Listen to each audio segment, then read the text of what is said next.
Welcome to Salt Lake City, ladies and gentlemen. Approximate local time here is 7:55. For your safety and the safety of the people around you, we do request that everyone remain seated until the captain brings the aircraft to a complete stop at the gate. He'll then turn off the fasten seatbelt sign. That'll be your indication that it's safe to get out, move into the aisle, and collect your personal articles. Please be careful when you open the overhead bins as they have the items off and shipped when we land. We wouldn't want anything to fall out.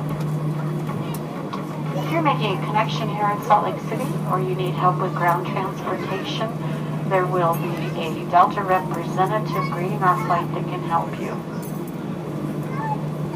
On behalf of this entire flight crew, it has been a pleasure serving you and bringing you to Salt Lake City this evening.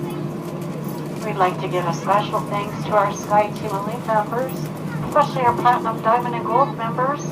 We appreciate your loyalty. We appreciate everybody that's chosen to fly with us this evening. We do hope if your future travel plans call for air travel, you'll once again select Delta Airlines. We thank you and wish you a safe journey to your final destination tonight.